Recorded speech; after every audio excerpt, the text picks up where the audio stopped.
ಅಬ್ಬಬ್ಬಬ್ಬಬ್ಬಬ್ಬಬ್ಬಬ್ಬ! ಎಂತ ಬ್ಯಾಟಿಂಗ್ ಗುರು.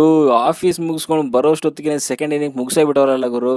First innings ಆಫೀಸಲ್ಲಿ ನೋಡ್ಬಿಟ್ಟು ಇನ್ನೇನು ಬ್ಯಾಟಿಂಗ್ ಮುಗೀತಲ್ಲ ನ್ಯೂಜಿಲೆಂಡ್ದು, ನಮ್ದೇನು ಬ್ಯಾಟಿಂಗ್ ಶುರುವಾಗುತ್ತೆ ಅಂತ ಗಾಡಿ ಎತ್ಕೊಂಡು ಬರೋಷ್ಟೊತ್ತಿಗೆ ಮನೆಗೆ, ಬೆಂಗಳೂರು ಟ್ರಾಫಿಕ್ ಗೊತ್ತಿರುತ್ತೆ ನಿಮಗೆ, ಏನೋ ಒಂದು ಚೂರು ಲೇಟ್ ಆಯಿತು ಅನ್ನೋ ಅಷ್ಟೊತ್ತಿಗೆ ಮನೆಗೆ ಬಂದು ಮೊಬೈಲ್ ಚಾರ್ಜಿಂಗ್ ಹಾಕಿ ಸ್ಕೋರ್ ನೋಡೋ ಅಷ್ಟೊತ್ತಿಗೆ 10 ಓವರಲ್ಲಿ ಆಲ್ರೆಡಿ ಮ್ಯಾಚೇ ಮುಗಿಸ್ಬಿಟ್ಟಿದ್ದಾರೆ 150 ರನ್ಸ್ಗಳನ್ನು. ಎಂಥ ಮ್ಯಾಚ್ ಗುರು ಇದು. ಹೈಲೈಟ್ಸ್ ಯಾಕೆ ನೋಡ್ತಾ ಇದ್ದೀನಿ, ಹೈಲೈಟ್ಸ್ ಯಾವುದು ರಿಯಲ್ ಯಾವುದು ಅಂತಲೇ ಗೊತ್ತಾಗ್ತಾ ಇಲ್ಲ. ಹಾಕ್ಕೊಂಡು ಆಗ್ಬಿಟ್ಟವ್ರೆ ಅಭಿಷೇಕ್ ಶರ್ಮಾ ಆ್ಯಂಡ್ ನಮ್ಮ ಸೂರ್ಯಕುಮಾರ್ ಯಾದವ್ ಅವರು. ಅದರಲ್ಲೂ ಮುಖ್ಯವಾಗಿ ಮಾತಾಡಬೇಕು ಅಂದರೆ ಅಭಿಷೇಕ್ ಶರ್ಮಾ ಎಂಥ ಬ್ಯಾಟಿಂಗ್ ಮಾರಾಯ ಶಿವನೇ. ಮಿಸ್ ಆಗಿದ್ದಿದ್ರೆ ಇವತ್ತು ಯುವರಾಜ್ ಸಿಂಗ್ ಅವ್ರದ್ದು 12 ಬಾಲಲ್ಲಿ ಹಾಫ್ ಸೆಂಚುರಿ ಹೋಗಿರೋದು ಇವತ್ತು ರೆಕಾರ್ಡು. ಬಟ್ ಆದರೂ ಕೂಡ ಎಂಥ ಬ್ಯಾಟಿಂಗರು ಶಿವನೇ. ನಾನು ಅನ್ಕೊಂಡಿದ್ದೆ 154 ರನ್ಸ್ಗಳನ್ನು ಒಂದು 12 or 13 ಓವರ್ಸಲ್ಲಿ ಮುಗಿಸ್ತಾರೆ ಅನ್ಕೊಂಡಿದ್ದೆ. 10 ಓವರಲ್ಲೇ ಮುಗಿಸ್ಬಿಟ್ಟವ್ರಲ್ಲ ಗುರು. ಅದು ಫಸ್ಟ್ ಬಾಲ್ ವಿಕೆಟ್ ಹೋದ್ಮೇಲೂ ಕೂಡ ಅಂಥ ಒಂದು ಅಗ್ರೆಸಿವ್ ಆಟ ಕಂಟಿನ್ಯೂ ಮಾಡ್ತಿದ್ದಾರೆ ಅಂತಂದರೆ ನನ್ನ ಪ್ರಕಾರ ಈ ಸರಿ T20 ವರ್ಲ್ಡ್ ಕಪ್ಪಲ್ಲಿ ಇಂಡಿಯಾ ಬ್ಯಾಟಿಂಗ್ನ ಕಟ್ಟಾಕುವಂಥದ್ದು ತುಂಬ ಅಂದರೆ ತುಂಬ ಕಷ್ಟ ಇದೆ ಗುರು. First of all Abhishek Sharma, Ishan Kishan, Suryakumar Yadav ಬೇರೆ ಫಾರ್ಮ್ಗೆ ಬಂದಿದ್ದಾರೆ ಅಂತಂದರೆ ಎದುರಾಳಿ ಬೌಲರ್ಗಳಿಗೆ ನಡುಕ ಅಂತೂ ಹುಟ್ಟಿರುತ್ತೆ ಖಂಡಿತವಾಗ್ಲೂ. ಪಾಪ ನ್ಯೂಜಿಲೆಂಡ್ ಬೌಲರ್ಗಳದ್ದು ಏನು ಪಾಪ ಮಾಡಿ ಬಂದಿದ್ರು ಈ ಸರಿ T20 ಸೀರೀಸ್ಗೆ ಗೊತ್ತಾಗ್ತಿಲ್ಲ ನನಗೆ. ಅಲ್ಲ, ಇಷ್ಟೊಂದು ಚೆನ್ನಾಗಿ ಆಡೋವಂಥವ್ರು ODI ಸೀರೀಸ್ ಅದು ಹೆಂಗೆ ಸೋತ್ಬಿಟ್ರು ಅಂತ. ಅಲ್ಲ, ಗೊತ್ತಿಲ್ಲ ನನಗೆ, ಅದೇನು ರಿವೆನ್ಸ್ ತೋರಿಸ್ಕೊಳ್ಳಿಕ್ಕೋಸ್ಕರ ಈ ಥರ ಉಚ್ಚನೆ ಹೊಡೆದಂಗೆ ಹೊಡಿತಾರ ಅಂತ ಅರ್ಥ ಆಗ್ತಿಲ್ಲ ನನಗೆ. ಅಭಿಷೇಕ್ ಶರ್ಮನ ODIಗೆ ಏನಕ್ಕೆ ಹಾಕೊಳ್ಳಲ್ಲ ಅಂತ ನನ್ನ ಪ್ರಕಾರ ಹಾಕೊಬೇಕು ಇವಾಗ.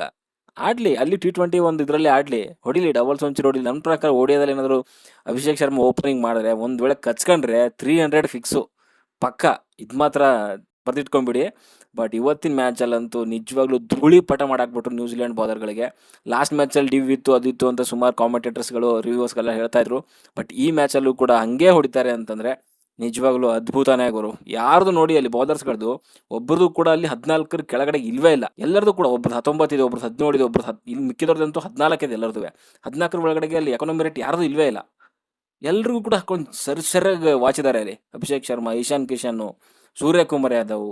ಸ್ಪೆಷಲಿ ಮಾತಾಡಬೇಕು ಅಂತಂದ್ರೆ ಅಭಿಷೇಕ್ ಶರ್ಮಾ 340 ಸ್ಟ್ರೈಕ್ ರೇಟಲ್ಲಿ 7 ಬಾಲು ಬೌಂಡ್ರಿ ಆ್ಯಂಡ್ 5 ಸಿಕ್ಸರ್ಗಳು, 20 ಬಾಲಲ್ಲಿ 68 ರನ್ಗಳು. ಓ ಮೈ ಗಾಡ್, ಎಂಥ ಬ್ಯಾಟಿಂಗ್ ಅವರು. ನಿಜವಾಗ್ಲೂ ಅನ್ಇಮ್ಯಾಜಿನೇಬಲು ಆ್ಯಂಡ್ ಭಯಂಕರ. ಯುವರಾಜ್ ಸಿಂಗ್ ಅವರು ಒಂದು ಟ್ವಿಟರಲ್ಲಿ ಪೋಸ್ಟ್ ಮಾಡಿದ್ರು, ಅಂದರೆ 12 ಬಾಲಿಗೆ 50 ಹೊಡಿಯೋಕ್ಕಾಗಲಿಲ್ವಲ್ಲ ಅಂತ. ಅಂದರೆ ಅಭಿಷೇಕ್ ಶರ್ಮಾಗೆ ಸ್ವಲ್ಪ ರೇಗಿಸ್ಕೊಂಡು. ಬಟ್ ಹೋಪ್, ನನ್ನ ಪ್ರಕಾರ ಅಭಿಷೇಕ್ ಶರ್ಮಾ ಅದನ್ನು ಮುರಿತಾರೆ ಅಂತ ಅನಿಸುತ್ತೆ. ಯುವರಾಜ್ ಸಿಂಗ್ ಅವರು ಮುರಿಲಿ. ಆ್ಯಂಡ್ ಅವರ ಒಂದು ಗರಡಿನಲ್ಲೇ ಪಳಗಿರುವಂಥ ಒಂದು ಅಭಿಷೇಕ್ ಶರ್ಮಾ, ಯುವರಾಜ್ ಸಿಂಗ್ ಅವರ ಗರಡಿನಲ್ಲೇ. ಬಟ್ ಬೆಂಕಿ ಬ್ಯಾಟಿಂಗ್ ಅಂತಲೇ ಹೇಳ್ಬೋದು. 11 ಕನ್ಸೆಕ್ಯೂಟಿವ್ ಒಂದು ಸೀರೀಸ್ಗಳನ್ನು ವಿನ್ ಮಾಡಿದರೆ T20 ಸೀರೀಸಲ್ಲಿ ಭಾರತ ತಂಡ. ಜೊತೆಗೆ 10 ಸೀರೀಸ್ಗಳನ್ನು ಕನ್ಸೆಕ್ಯೂಟಿವ್ ಆಗಿ ಅಂದರೆ ನಮ್ಮ ಒಂದು ಭಾರತದಲ್ಲಿ ಹೋಮ್ ಸೀರೀಸಲ್ಲೇ ವಿನ್ ಆಗಿರುವಂಥದ್ದು. ಈ ಥರದ ಒಂದು ಕೆಲವೊಂದು ರೆಕಾರ್ಡ್ಸ್ಗಳು ಕೂಡ ಕಂಪ್ಲೀಟ್ ಮಾಡಿದ್ದಾರೆ. ಆ್ಯಂಡ್ ಒಂದು ಮ್ಯಾಚ್ನ 60 ಬಾಲ್ಗಳನ್ನು ಸ್ಪೇರ್ ಆಗಿ ಇಟ್ಕೊಂಡು ವಿನ್ ಮಾಡೋದು ಅಂತಂದರೆ ಅದು T20ನಲ್ಲಿ ಅದ್ಭುತ ಅಂತಲೇ ಹೇಳ್ತೀನಿ. ಆ್ಯಂಡ್ ಅದ್ರ ಜೊತೆಗೆ ಅಲ್ಲಿ ಫಸ್ಟ್ ಓವರ್ ನೋಡ್ತಾ ಇದ್ರೆ ಒಂದು ವಿಕೆಟ್ ಹೋದರೂ ಕೂಡ 16 ರನ್ ಹಚ್ಚಿಸ್ತಾರೆ. 2ನೇ ಓವರಲ್ಲಿ 16 ರನ್ನು, 3ನೇ ಓವರಲ್ಲಿ 17 ರನ್ನು, 4ನೇ ಓವರಲ್ಲಿ 17 ರನ್. ಒಂದು ವಿಕೆಟ್ ಹೋದರೂ ಕೂಡ 5ನೇ ಓವರಲ್ಲಿ 12 ರನ್ನು, 6ನೇ ಓವರಲ್ಲಿ 22 ರನ್ನು, 7ನೇ ಓವರಲ್ಲಿ 11 ರನ್ನು, 8ನೇ ಓವರಲ್ಲಿ 17 ರನ್ನು. ಎಲ್ಲ 16, 17, 16, 17 ಇದ್ದಾವೆ. ವಿಕೆಟ್ ಹೋದರೂ ಕೂಡ ತಲೆ ಕೆಡಿಸ್ಕೊಂತ ಇಲ್ಲ, ಹಾಕೊಂಡು ವಾಂಚ್ತಾ ಇರೋದೇನೆ. ಈ ರೇಂಜಿಗೆ ನ್ಯೂಜಿಲೆಂಡ್ ಬೌಲರ್ಗಳಿಗೆ ವಾಂಚಿದ್ದಾರೆ ಅಂತಂದರೆ ಅವ್ರು ಅನ್ಕೊಂಡಿದ್ದಾರೆ ಈ ಸೀರೀಸಿಗೆ ನಮ್ಮನ್ನು ಯಾಕಾದರೂ ಕರೆಸಿದ್ರಪ್ಪ ಅಂತ ಹೇಳ್ಬಿಟ್ಟು. ಯಾಕಂದರೆ ಸುಮಾರು ಜನದ ಬೌಲರ್ಸ್ಗಳದ್ದು ಇಂಥ ಒಂದು ಸೀರೀಸಲ್ಲಿನ ಇಂಥ ಒಂದು ಬ್ಯಾಟಿಂಗ್ ಲೈನಪ್ ಇದೆ ಅಂತಂದಾಗ ಒಂದು ಅವ್ರ ಕೆರಿಯರನ್ನೇ ಒಂದು ರೀತಿಯಲ್ಲಿ ಕಂಪ್ಲೀಟಾಗಿ ಎಂಡ್ ಆಗುವಂಥ ಚಾನ್ಸಸ್ ಕೂಡ ಇರುತ್ತೆ. ಇವಾಗ ನೋಡಿ, ಲಾಸ್ಟ್ ಮ್ಯಾಚಲ್ಲಿ ಫೋಕ್ಸ್ನ ತೊಗೊಂಡು ಬಂದರು. 2 ಓವರಲ್ಲಿ ಆಲ್ಮೋಸ್ಟ್ 49 ರನ್ಗಳನ್ನ ಕೊಟ್ಟರು. ಅದಾದಮೇಲೆ 3ನೇ ಓವರಲ್ಲಿ ಅಗೇನ್ 18 ರನ್ ಕೊಡ್ತಾರೆ. ಈ ಮ್ಯಾಚಲ್ಲಿ ಅವ್ರನ್ನ ಆಚೆ ಇಟ್ಬಿಟ್ರು. ಈ ಥರದ್ದು ಏನಾಗುತ್ತೆ ಅಂದರೆ ಕೆರಿಯರ್ ಎಂಡ್ ಆಗುವಂಥ ಚಾನ್ಸಸ್ಗಳಿರುತ್ತೆ. ಬಟ್ ಬ್ಯಾಡ್ ಲಕ್ ಅಂತಲೇ ಹೇಳ್ಬೋದು ನ್ಯೂಜಿಲೆಂಡ್ ಬೌಲರ್ಗಳಿಗೆ. ನ್ಯೂಜಿಲೆಂಡ್ ಬ್ಯಾಟಿಂಗು ಕೂಡ ಅಷ್ಟೇ 153 ರನ್ಗಳನ್ನ ಮಾಡ್ತಾರೆ. ಆ್ಯಂಡ್ ಇಂಡಿಯಾ ಎದುರುಗಡೆಗೆ ಇವರು ಆಡ್ತಿರೋವಂಥ ಒಂದು ಆಟಕ್ಕೆ ನೋಡ್ತಾ ಇದ್ದರೆ 153 ಅಂತ ಒಂದು ಸ್ಕೋರೇ ಅಲ್ಲ ನನ್ನ ಪ್ರಕಾರ. ಮಿನಿಮಮ್ 200 ಟಚ್ ಮಾಡಲೇಬೇಕು ಅವರು. ಬಟ್ ಸ್ಟಾರ್ಟಿಂಗಲ್ಲಿ ಸ್ವಲ್ಪ ಸ್ಟ್ರಗಲ್ ಪಟ್ಟರು. ಸ್ಟಾರ್ಟಿಂಗಲ್ಲಿ ನ್ಯೂಜಿಲೆಂಡ್ ಬ್ಯಾಟ್ಸ್ಮನ್ಗಳು ಕಾನ್ವೆ ಆಗಿರ್ಬೋದು, ಸೈಫ್ ಅಟರ್ ಆಗಿರ್ಬೋದು, ರವೀಂದ್ರ ಆಗಿರ್ಬೋದು, ಯಾರು ಕೂಡ ನಿಂತ್ಕೊಳ್ಳೇ ಇಲ್ಲ ಅಲ್ಲಿ. ಫಿಲಿಪ್ಸ್ ಆ್ಯಂಡ್ ಚಾಪ್ಮನ್ ಮಧ್ಯೆ ಒಂದು 50 ರನ್ಸ್ ಒಂದು ಪಾರ್ಟ್ನರ್ಶಿಪ್ ಆಗುತ್ತೆ ಡೀಸೆಂಟಾಗಿ. ಫಿಲಿಪ್ಸ್ ಒಂದು 48 ಮಾಡ್ತಾರೆ 40ನಲ್ಲಿ. ಇದು ಒಂದು ರೀತಿ ಒನ್ ಡೇ ಆಡ್ದಂಗೆ ಇತ್ತು. ಆ್ಯಂಡ್ ಚಾಪ್ಮನ್ ಕೂಡ ಅಷ್ಟೇ, ಅವರು ಕೂಡ ಒನ್ ಡೇ ಆಡ್ದಂಗೆ ಇತ್ತು. ಬಿಕಾಸ್ ಸ್ಟಾರ್ಟಿಂಗಲ್ಲಿ 3 ವಿಕೆಟ್ ಹೋಗಿದೆ ಅಂತಂದಮೇಲೆ ಕೆಳಗಡೆಗೆ ಬ್ಯಾಟ್ಸ್ಮನ್ಗಳು ಕೂಡ ಅವರು ಡೆಪ್ತ್ ಇಲ್ಲ. ಸ್ವಲ್ಪ ನೋಡ್ಕೊಂಡು ಆಡಲೇಬೇಕಾಗುತ್ತೆ. ಒಂದು ಕಾಂಪಿಟೇಟಿವ್ ಸ್ಕೋರ್ ಅಂತಲೇ ಹೇಳ್ಬೋದು 153. ಬಟ್ ಏನೂ ಮಾಡೋಕ್ಕಾಗಲ್ಲ. ಇಂಡಿಯಾ ವಾಂಚ್ ಸಾಕ್ಬಿಟ್ರೆ ಆ ಕಡೆ. ಇನ್ನು ಬಾಲಿಂಗ್ ಬಗ್ಗೆ ಮಾತಾಡಬೇಕು ಅಂತಂದರೆ ನಮ್ಮ ಕಡೆ ಸರಿ ಒಂದು 2 ಚೇಂಜಸ್ ತೊಗೊಂಡು ಬಂದಿದ್ರು. ಬುಮ್ರಾ ಆ್ಯಂಡ್ ಬಿಷ್ಣೋಯ್ ಇಬ್ಬರು ಕೂಡ ಬಂದಿದ್ರು. ನಮ್ಮ ಹರ್ಷದೀಪ್ ಸಿಂಗ್ ಆ್ಯಂಡ್ ಅಲ್ಲಿ ವರುಣ್ ಚಕ್ರವರ್ತಿ ಒಂದು ಸ್ಥಾನದಲ್ಲಿ ಇಬ್ಬರು ಕೂಡ ಅದ್ಭುತವಾಗಿ ಮಾಡಿದ್ದಾರೆ. ಇಲ್ಲಿ ಬಿಷ್ಣೋಯ್ ಮಾತಾಡಬೇಕು ಅಂದರೆ 4 ಓವರಲ್ಲಿ 18 ರನ್ನು, 2 ವಿಕೆಟ್ ತೆಗಿತಾರೆ. ಆ್ಯಂಡ್ ಬುಮ್ರಾ 4 ಓವರಲ್ಲಿ 17 ರನ್ನು, 3 ವಿಕೆಟ್ ತೆಗಿತಾರೆ. ಮ್ಯಾನ್ ಆಫ್ ದಿ ಮ್ಯಾಚ್ ಕೂಡ ಅವ್ರಿಗೆ ಸಿಗುತ್ತೆ. ಇನ್ನು ಮಿಕ್ಕಿದಂಗೆ ಅಲ್ಲಿ ಕೆಲವರೆಲ್ಲ ಡೀಸೆಂಟ್ ಅಂತಲೇ ಹೇಳ್ಬೋದು. ಹಾರ್ದಿಕ್ ಪಾಂಡ್ಯ ಡೀಸೆಂಟಾಗಿ ಮಾಡಿದ್ದಾರೆ, ಹರ್ಷಿತ್ ರಾಣಾ ಡೀಸೆಂಟಾಗಿ ಮಾಡಿದ್ದಾರೆ.